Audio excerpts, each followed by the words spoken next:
So why don't you tell us a bit, for people who don't know you, a little bit about yourselves, who you are.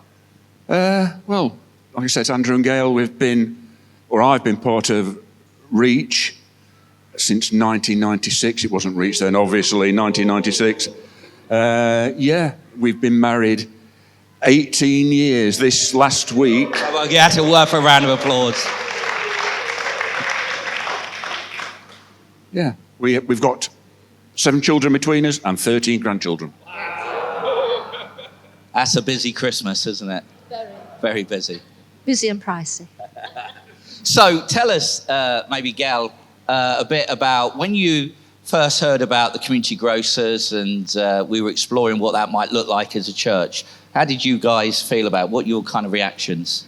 Well, as Chipper said earlier, it goes back a couple of years because it's not just over recent months when it's been more announced, more so as being the venture that is going to happen. We had a chap came across called Andy Hawthorne from Message Trust, and he shared what was happening, and it was a community grocer. And my heart just melted inside. I'm going to cry. The concept of people coming with no, having to prove why they might need help, just is marvellous. I have a memory of my own life's experience many, many years ago, where I'd got pennies in my purse to feed a family with 4 children. Pennies. And I'm quite creative. And I went to the grocer, a proper grocer's shop, and I got enough to buy some potatoes, and I couldn't afford 6 tomatoes, but in those days they sold them separately. And I asked her to weigh me 2.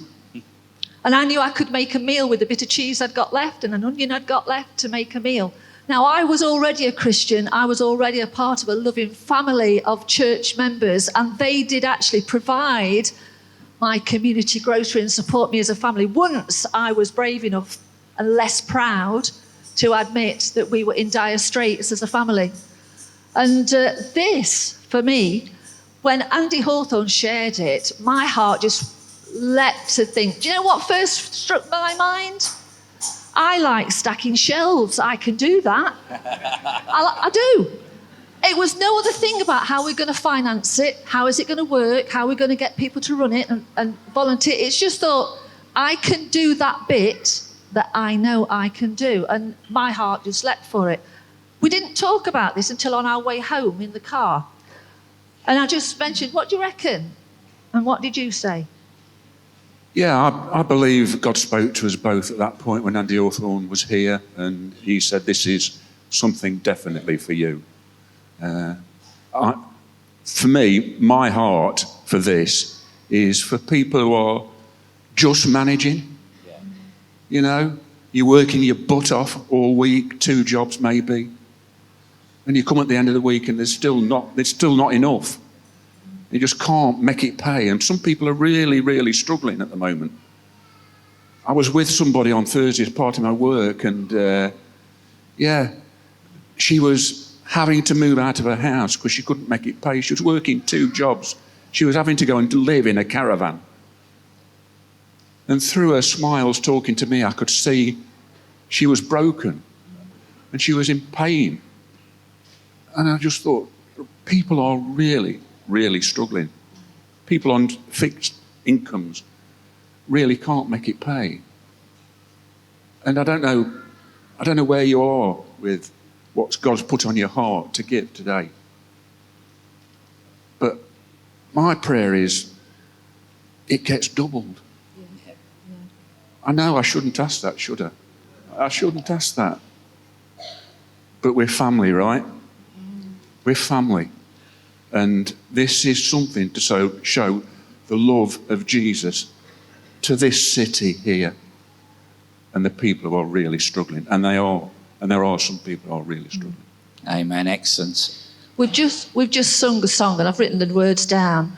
When we see Jesus, well, it says, when we see you, which is Jesus, we find strength to face the day. You know this here.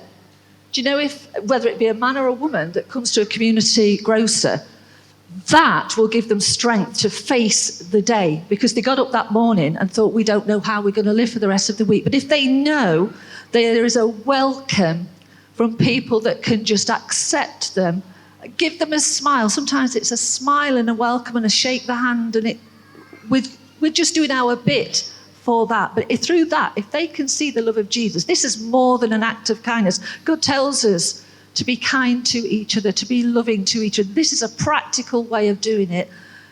God is a God of provision, and we are his people.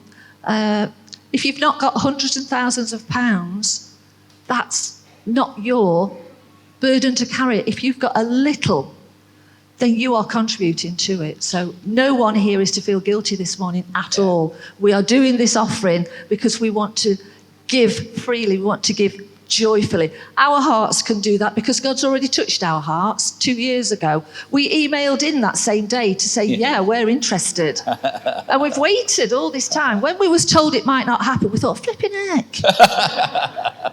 We thought you'd spoken, Lord, did we not hear you? But actually, no, he said, yes, you did. Just wait. Just wait. And here we are today. It's about the timing of the Lord as well. It's the timing of the Lord, yeah. So I think you've probably already answered this question, but what really, is there one thing that really motivates you to give in today? I just want to have people open to the love of Jesus in a way they're not expecting. And God is a God of the unexpected. And if it's through their difficulty that they can see a better day, a better hope for me, this is bigger than just doing a food shop. Far bigger, far, far bigger. Yeah, for me, it's just showing the love of Jesus practically that's going to change people's lives. And I too believe this will change us. Very much so. This will change. This is as much about us as the people who are going to come through those doors across the road. Amen. Let's give him a big round of applause. Thank you, guys.